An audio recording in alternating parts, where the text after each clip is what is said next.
all very welcome here this morning to Dunamaise Arts Centre. Steph and Kathy, we're going to talk for maybe 20 minutes, half an hour, and after that we'd be happy to take some questions, particularly from the students in the audience. And it's great to see young people here, and it's great to see them interested in art.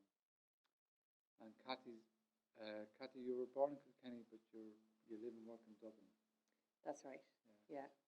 I would my whole family are from Kilkenny, so nearby, and moved up here when I was up there when I was a baby, from the south side of Dublin. So always lived kind of along the coastline there, on the Dart, and so that would have sort of influenced a lot of my early kind of aesthetic awakening, because I was, always in a very beautiful place. I was very lucky in being by the sea.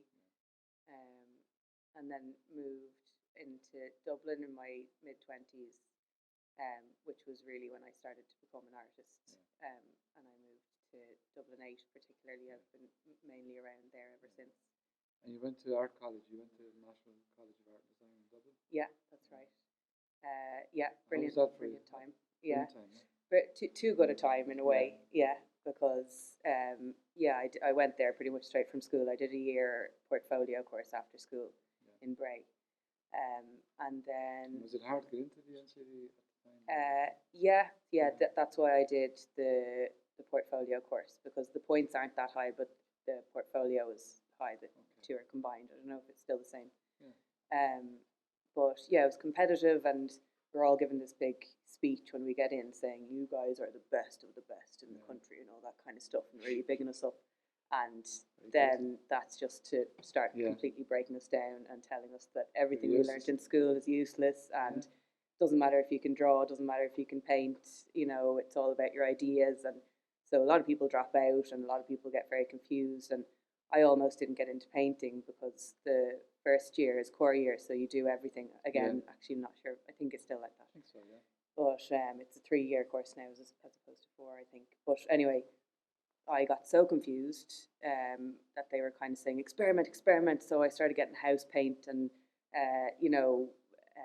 white spirits and just all sorts of things, and just making these horrible paintings that were cracking and dirty and nasty and smelly and everything, and got marked really far down for it.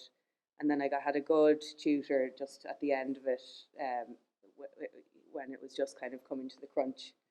And he said, look, just go out into, you like landscapes, don't you? So just go out and sit somewhere and just draw and paint around you and just get back to basics. So I did that. I went to the cliff walk in Greystones, and just on my own with a load of boards, and just sat there for a couple of days and just made a load of quick paintings and drawings, and they were just, very straightforward. But that was very kind honest. And that was kind of a big lesson for me, that it just has to be what I like to do. It can't be kind of trying to be clever.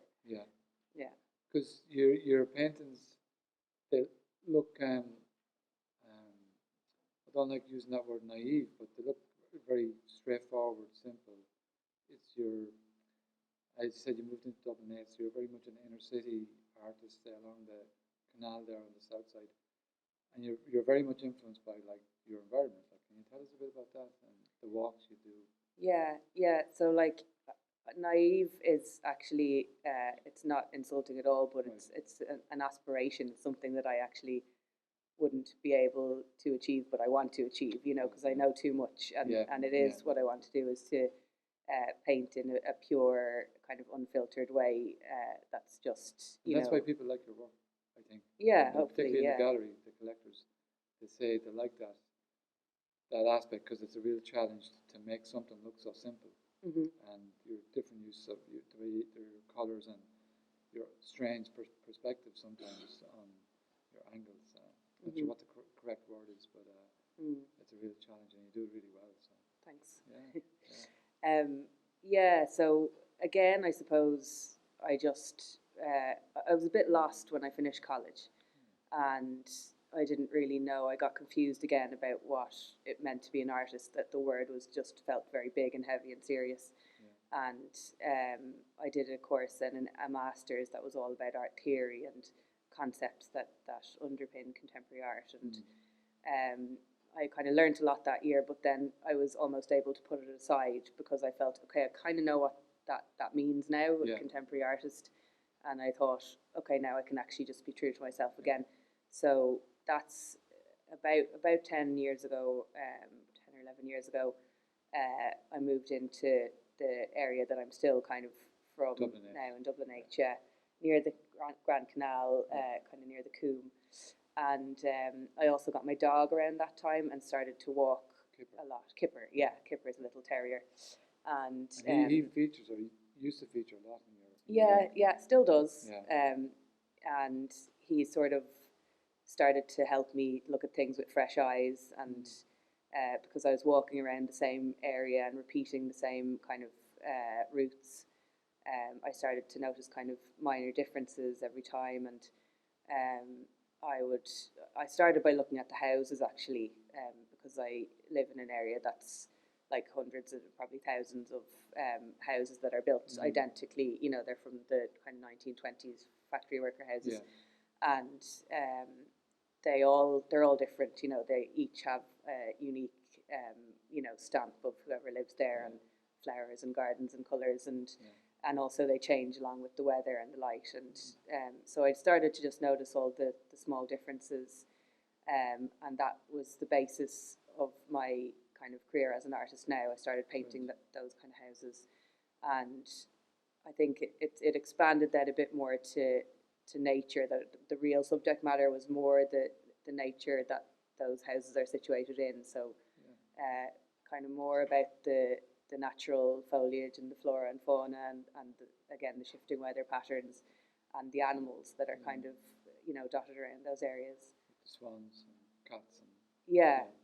So swans and cats feature heavily in this exhibition.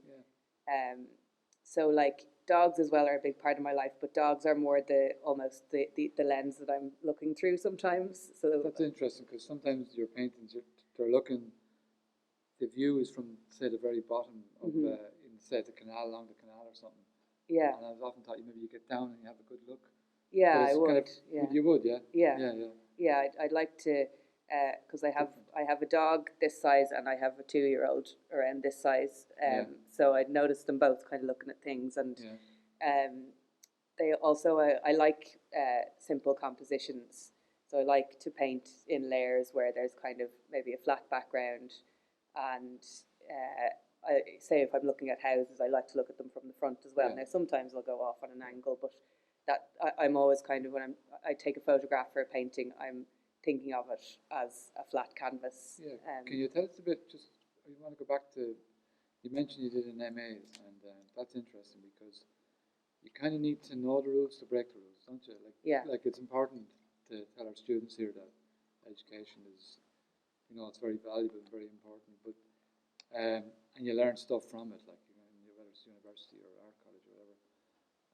But then you don't have to be a slave to that. You don't have to, but it's important to know your stuff basically, and then decide what to do with that. Yeah. And that's kind of what you've done, isn't it? Yeah, and it's mainly for confidence. Yeah. Because a lot of the stuff that I learned in college, I wouldn't necessarily believe or be interested in even. And a lot of it I would be, but you do have to inform yourself to be able to confidently say that. Otherwise, you feel small against it, or you feel inadequate or bitter, So it's not really that's not the approach I'm taking. It's more like that's going on there, but it's okay because I'm doing something different. Or maybe I do probably fall into the larger narrative of contemporary art history. All artists do in a way. But I wouldn't necessarily keep up now with everything that's going on in terms of the art magazines and stuff like that. Same here, actually, And so it's interesting then, you talk about your practice, and could you tell us a bit about how you maybe select images, and you mentioned you use a camera to document your walks. Would you go back to the studio and print out some photographs or look on the phone, or How does that work? Yeah, so I take the photo and then I crop it on the laptop. And I usually stay fairly true to what I've seen. I might omit certain details. I never add anything. Okay. And I just work from there. Yeah, I just work directly from my laptop. I do a sketch, but the sketches, sometimes they turn out nicely, but they're completely irrelevant to the artwork. You know, So it's on paper, is it? Yeah, but it's just to familiarise myself with the scene in a way that I might not notice directly just from looking and then painting. There might be a detail that I haven't figured out or an angle that I don't know how to draw yet. So it's just a practical sketch. And I mean, even that's something that I learned in art college, as opposed to, like, you know, when you're doing art in school, it's easy to get caught up in drawings looking really good. Yes. Yeah. So these sketches are not good, but they're just functional, you know, and that's a good way. I enjoy that aspect of drawing then. And would it take you long to actually finish your work, or like do you work very quick, or would you take like a couple of weeks to finish a painting, or could you do it in a couple of days? Or I could do it in a couple of hours. a couple of hours? Yeah. Wow. So I work wet on wet mainly. So that means that my paintings, I work in oil painting, and that means that the painting doesn't dry while I'm doing it, so that the colours kind of blend in nicely together, and there's a fluidity to it. But sometimes, because I started out working smaller, and as my confidence grows, my paintings grow as well, and sometimes I go back to small. The works in this show are kind of medium-sized.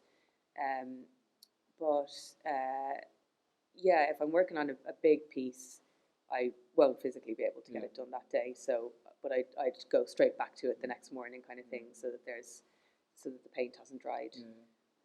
Like when I first saw your work, I think it was in 2015 in Palace Studios. You had a show. There was a show of all female artists, if I remember correctly, and yourself and Aileen Murphy. I think Aileen was in the show. Was she? Yeah, myself and Chanel Walsh curated the show. Oh yeah, to give ourselves that title. So you put yourself in the show, yeah? Yeah, we did, very cleverly. That, yeah? Well, yeah, we were unknown artists, so we had to give ourselves a leg up.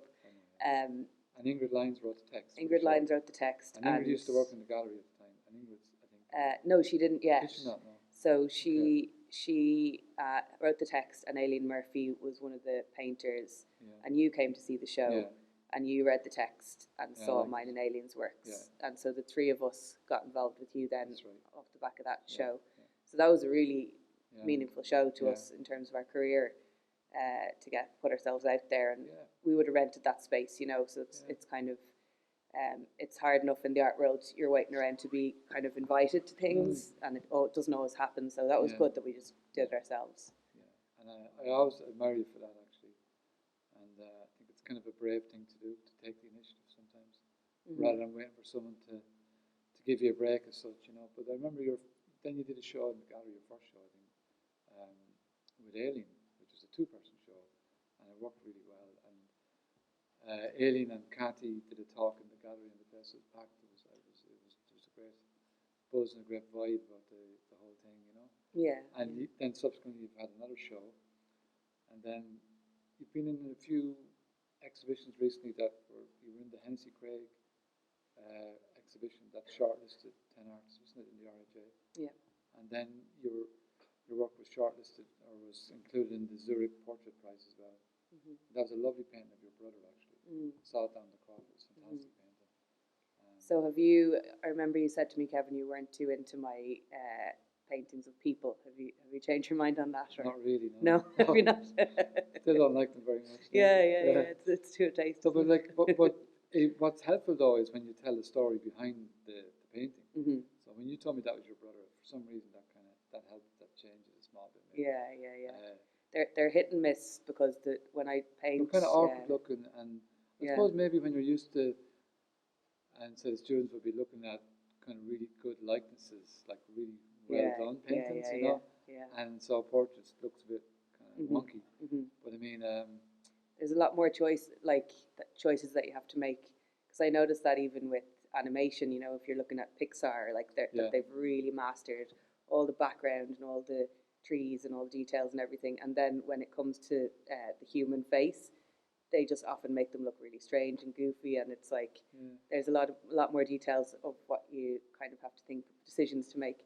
But yeah, that's what I say. That's why I said it's hit and miss. Like sometimes you just get it in a flow, and then other times it's overworked and it's a disaster. And It's interesting. We had Nevin Lahart down in Montreal last Sunday painting. I invited 2 local people.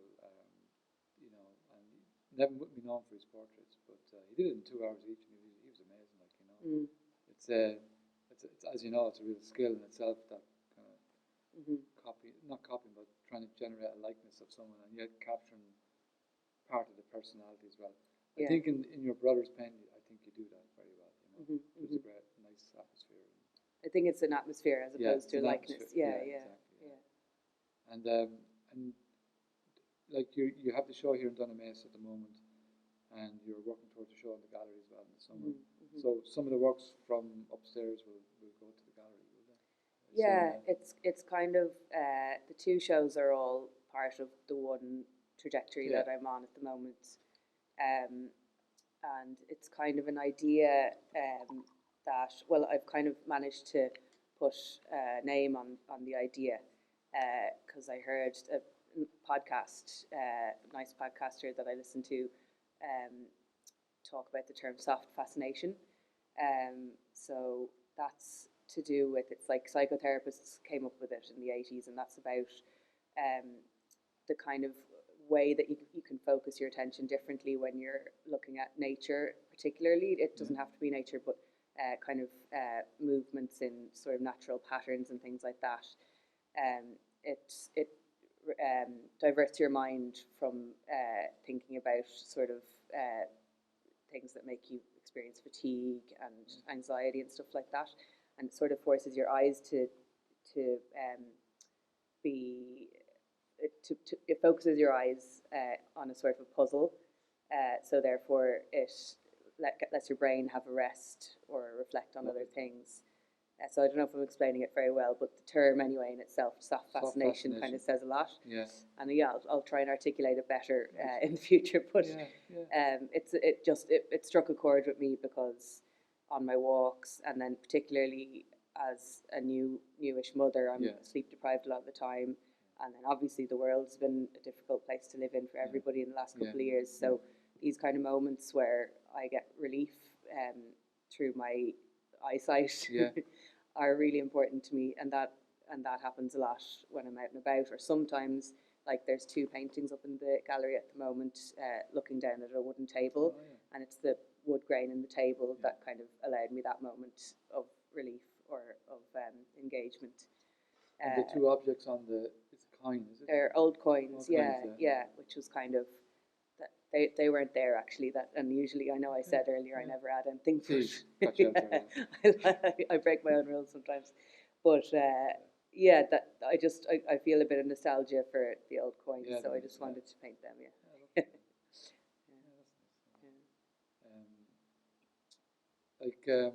So you mentioned there you're a young mother. Like, has that changed your practice, or it's obviously influenced the work, hasn't it? You managed to embrace that. I think that's my point. Because for some women, it's hard. It's hard to maintain the practice. It's much more of a challenge. And time-wise, I obviously have a lot less of it, but somehow it is being condensed. As soon as I do get that run in the studio, it happens, which is brilliant. So you're more focused and more efficient, is it? It's more efficient, but also I think because of my way of working, like unlike a lot of painters, like say Aileen Murphy, who you mentioned there, I imagine she'd spend lots and lots of time in the studio having to physically figure it out, because she needs to know what colour works and what mark works, and it's all experimentation. Whereas a lot of my process happens just in my day-to-day life. So by the time I get to the studio, I know what I'm doing. And it's not so much about the paint itself. So you're working all the time, basically? Really? Not all the time, but most of the time. A lot goes in, As in, like, you're storing information, you're like soaking it all up, you're like a sponge. You're, that's kind of what I mean. Totally. Whereas some other artists wouldn't be. They just wait till they get into the studio. Well, they need that. and see Yeah, what yeah, happens, you know? yeah. Or their research is more structured. Yeah, or maybe more reading, or like you're a big fan of music. Was it your second show? Was called, what was it called? Atonal supersound. Atonal supersound. Yeah, that was a literary reference. How was it? Yeah. Yeah, and this show actually is named after a line from a song. Okay. Keep Some Steady Friends Around by Bill Callahan. Which is a great title, by the way. Yeah, thanks. Yeah. Well, he's a beautiful songwriter. He's kind of a folk musician, and I kind of he strikes a chord with me because his lyrics and songs are quite tender, but they're also kind of funny. Yeah. And you're not exactly sure if he means to be funny sometimes, but he does, and it's kind of this. Yeah, he's a little bit elusive, and so I use a lot of his titles. Like, is there any more here? Through Veins of Lead and Silver. That was the one of the back of the truck. So that's another kind of a nice juxtaposition I like to make sometimes, is like give quite a highfalutin sounding title, like very poetic and very high reaching, and then the paintings of the back of a truck. And very sometimes mundane. That's kind of funny in a way as well, to me anyway. And that's very much the odd painting out, I think, the truck. Yeah. Because the rest, most of it's like, it's the canal, it's the cats, it's the swans. More typical examples of nature and beauty. And I must say that the painting, when you go in and you sign the book, that's your son there, is that Frank? Frank and a cat, I mean, that is just, you've managed to capture how a child kind of looks, if you know what I mean, the kind of the awkwardness, or the little crane neck, the tenderness. I mean, it's a beautiful painting. Oh, thanks. I mean, there's some gems in so you do like the ones of the people? Well, of children. Okay, just children. Children are hard to paint as well. No, it's a great show, and I hope people in Laois get to see it and enjoy the show. Yeah, it'd be great. Yeah. But yeah, the truck is a bit of a new direction for me as well, because I learned to drive in the last year and a half. God, there's no stopping now. It's great, but it's a new way of looking at the world again. I mean, when I get to, if there's a bit of traffic or something, and I enjoy that kind of, when you get to be bored, you know, sometimes you can kind of look at something for a minute and the back of the truck, and I thought it looked like canvas, you know, the way everyone had written on it with their fingers and stuff. So, or I think it was actually mainly just layers of dirt on the truck. But I think, that's something that you might be seeing more of now, more vehicles and things. Just finally, just maybe talk about, you know, the book you did about a couple of years ago, Proud and Strong All Day Long. That was a really beautiful publication. And Ingrid Lyons wrote the text for that, didn't she? Short story. Yeah, it was a short story that was already existing, and I actually asked her, could I borrow it for the book? Yeah. Congratulations, it was a lovely publication. Thank you. I think we'll wind it up there, Kathy. Is there anything else we should mention before I throw it to the floor there? No, I'm okay to open it up to questions, and please feel free to ask anything about becoming an artist, or anything like that. Yeah. Sorry. I was just asking that you mentioned that you work a lot with your surroundings and where you're currently based in Dublin, and just wondering, when you go on residencies, if you find that change in environment filters down into your work, or if that causes a shift in what you're painting. Thanks. Yeah, it certainly does. I do respond to my everyday environment, which is usually where I live. But when that changes, then the painting kind of drastically changes as well. So yeah, the biggest example of that was when I went on residency. I'll look at you, Kevin, because I can't see the light. You went to Paris. When I went to Paris, and that changed the work a lot, because where I usually would be focusing on details that I'm very familiar with, of environments that are sort of repetitive, everything is magnificent and splendor everywhere in Paris. So I kind of, for a while, didn't know where to focus my gaze. And so I sort of just gave in to being a tourist, and I changed my mindset to the tourist mindset and allowed that to happen. So I made paintings of statues and interiors of museums and tapestries and things like that. And it changed them a lot, and it added a new palette. because as I said, you know, I don't tend to add too much, so I won't add colour that's not there, you know. So that was great to be able to work in a new environment, and Paris is a completely new set of colours as well. Very good. Someone had a question over here. Yeah. You spoke about like looking at the different environments and stuff, and you can see it a lot in the paintings in the gallery. Would you find yourself more aware of looking at your surroundings, even just doing everyday tasks? Yeah, good question. Yeah, absolutely. Like, sometimes I'm not sure, you know, if I'm living a normal life or not, because I'm constantly searching for paintings. But it makes life a lot more interesting as well.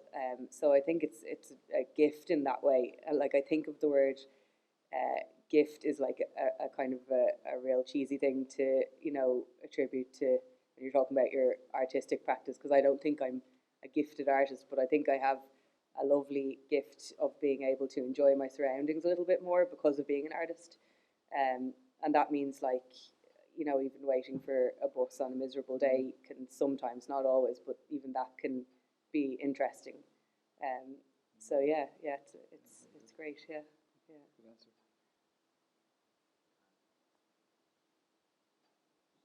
You man down here. You said that you have dogs and all, but when we're up in the gallery, I usually only see cats. Do you have any like more distinctive pictures of paintings of dogs? I do, yeah. He's a big seller. Kipper is my dog. There's a little book as you walk in, Proud and Strong. All is he in the book? Is he? He is. Yeah. He's in the book. But I paint Kipper a good bit, and that's mainly my dog. I have painted other dogs as well, and there'll be one or two dog paintings in my forthcoming show, which is in Kevin Kavanagh's gallery in June. But if you go back up, if you have a chance, there's the painting which is the canal with the two little black ducks in the dark blue water. You can see his back there. He's actually sniffing around in the foreground. If you're looking for a dog, you'll see one. Good man, good question. Yeah.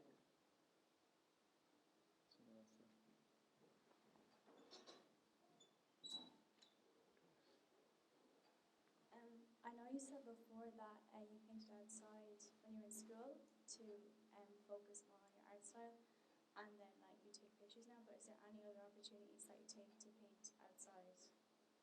I haven't done it in a long time.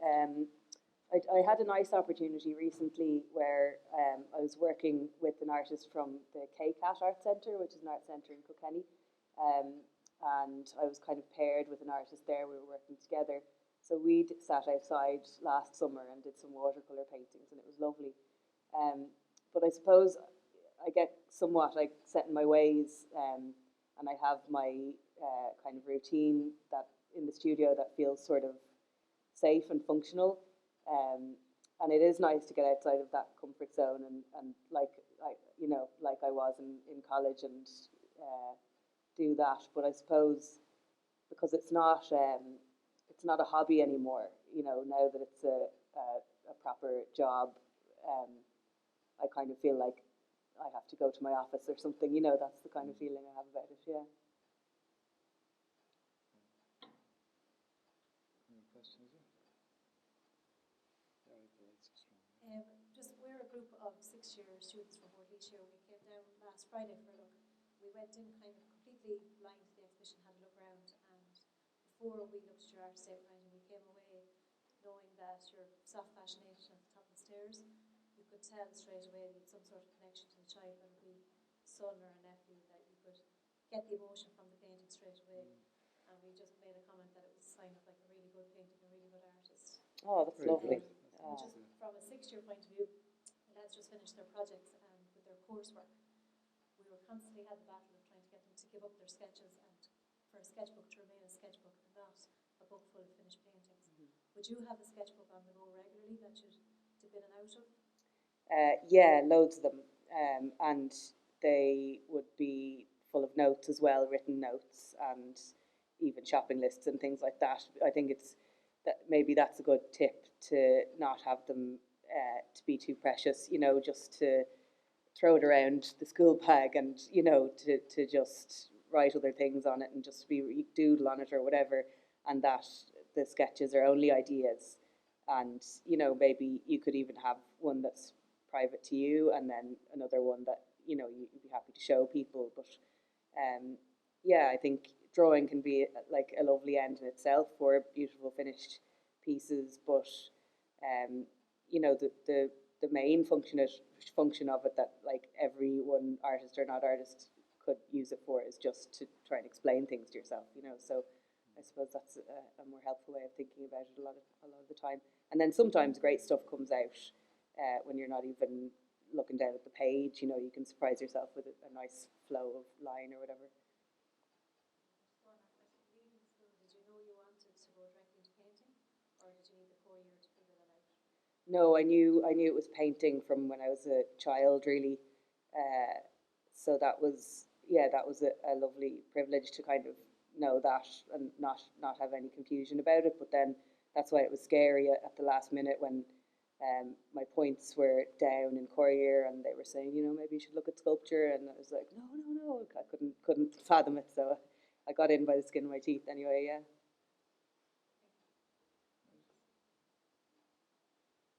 Question over there. Who influences you and who you hope to influence? Oh, that's a good question. Well, You mean artists?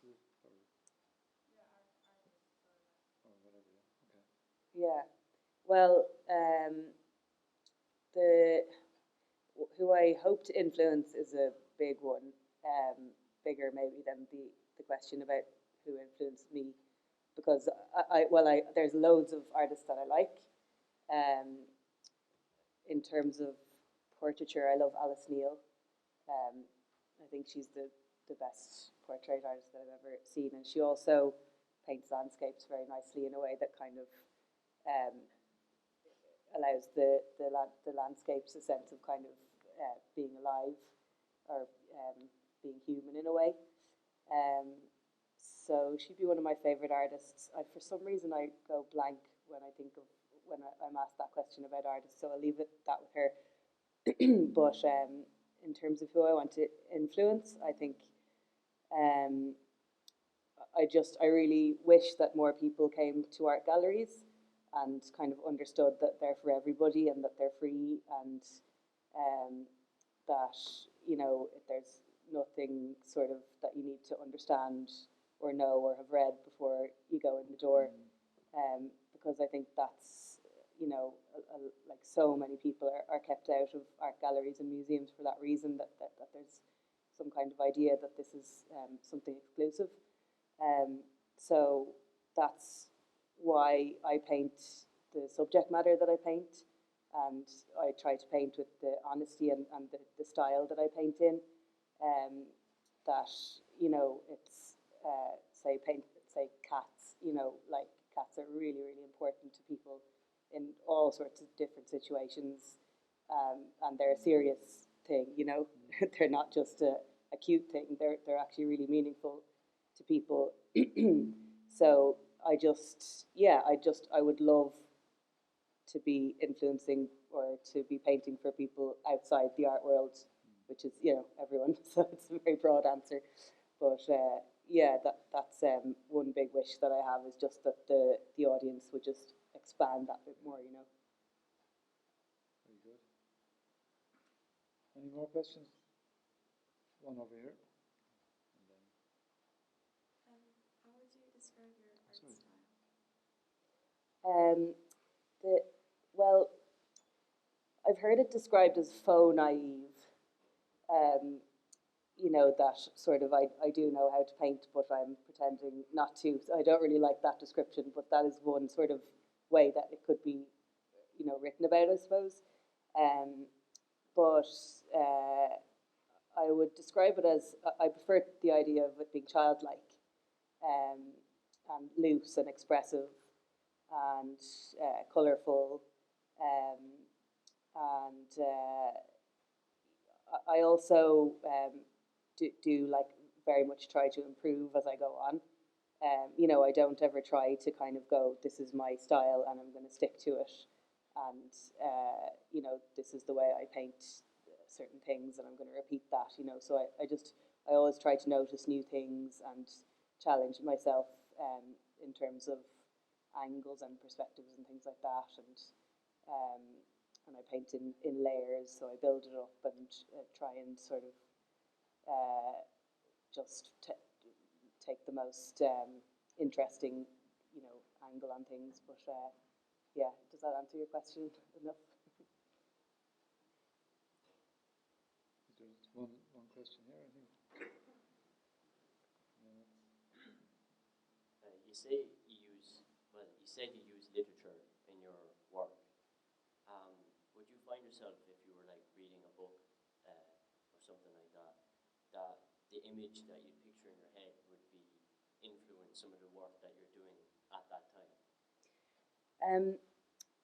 It kind of more, if I like the sound of a certain sentence, or just even a pairing of words, I kind of more think, yeah, that's kind of the verbal equivalent to what I'm painting. So I have a notebook full of those words as well. So it wouldn't necessarily give me an idea to paint something in a different way, but it would just more be like Titles of paintings. Yeah, titles of paintings or shows, or even just for myself to be kind of like, you know, because I'm obviously painting because I don't necessarily have the words to describe it, and maybe that's the literary version of what I mean. So I like to collect those kind of things up, yeah. Because that's interesting, because I find that when you're trying to title a show or something, or like there's so many other people who are so much better than that, than say painters or artists, like writers or poets. So the way to do it is actually go and read some poetry or read a book or that, you know, and that it's great and it's free as well. So you can get great ideas for titles of shows and titles of artworks, and I've seen that over the years. And it can be very dry when artists try to just do it themselves. Like artists are generally really bad at titling their work. That's my experience. And they'd often ask me, like, what do you think? And I say, oh, yeah, why not give it that title? Oh, yeah.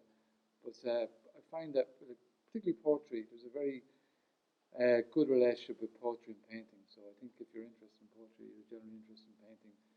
And a lot of really good artists get their great titles actually from poems. Yeah. There's one more question, then we'll call it a day, I think. Yeah. Do you have a target audience or age group do your artwork for? No, absolutely not. And I teach art sometimes, and I've worked with the smallest kids in school, all the way to secondary school and to college. And then I had an old folks group that I worked with as well. And I enjoyed the interactions with all of them in different ways. So yeah, definitely no target audience in that way. All right. Is there any more questions? Just one more. We'll take one more question then. Thanks.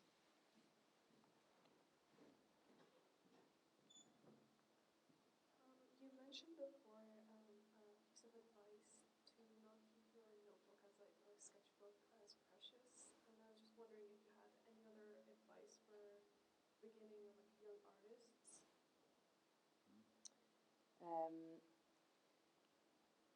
Do you mean just sort of for sorry, let me think about that question. I suppose if you're just wanting to sort of open yourself up to art and inform yourself and allow yourself to kind of find your own sort of creative expression, another great thing to do would be to just go and see as much art as you can and figure out what you like, and allow yourself, be very honest with yourself.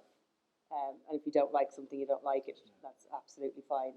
And, you know, not to kind of be intimidated by anything, just to have an open mind. And if something kind of piques your curiosity, try and follow that further and find out more about it.